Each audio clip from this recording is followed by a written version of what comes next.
Il est 13h30, voici les actualités à CKMF. Tout d'abord, en Angleterre, les autorités londoniennes viennent de rendre public le dernier bilan de l'explosion d'une camionnette qui s'est produite ce matin dans le quartier de Chelsea. On rapporte un mort et 50 blessés, dont plusieurs seraient dans un état grave. De nombreux soldats sont au nombre des blessés. Ceux-ci subissent actuellement des interventions chirurgicales. Il y a une heure, l'armée républicaine irlandaise, l'IRA, a revendiqué la responsabilité de l'attentat.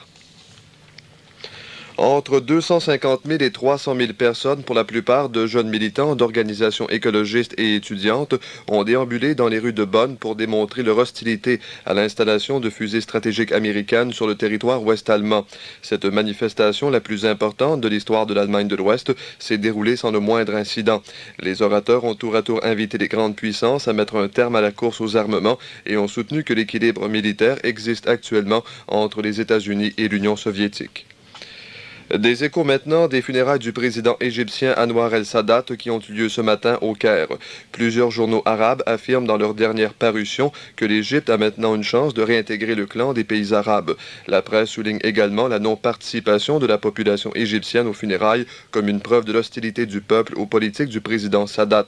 Entre-temps, le leader de l'opposition, le général Saïdine Chazli, a déclaré dans une entrevue à un hebdomadaire français que le vice-président Hosni Moubarak dispose de quelques jours seulement pour accéder à ces demandes, sans quoi, a-t-il précisé, de nouveaux événements violents se produiront en Égypte.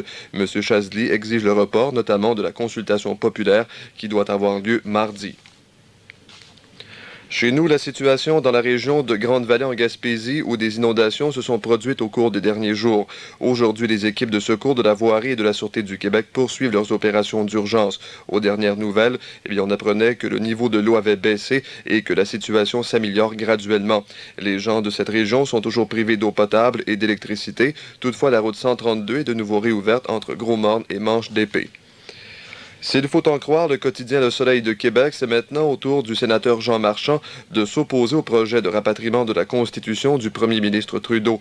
M. Marchand s'apprêterait même à intervenir personnellement auprès du premier ministre Trudeau pour qu'il modifie son plan de réforme.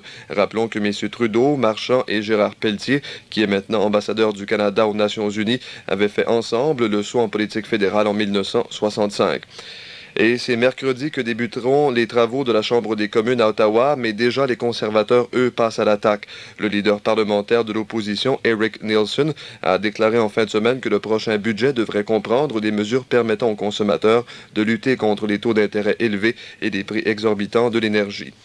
Côté sport, les Expos de Montréal affrontent actuellement les Phillies à Philadelphie dans la 4e partie de leur mini-série. Aucun pointage pour l'instant. Et ce soir, les Canadiens, eux, reçoivent la visite des Sabres de Buffalo au Forum.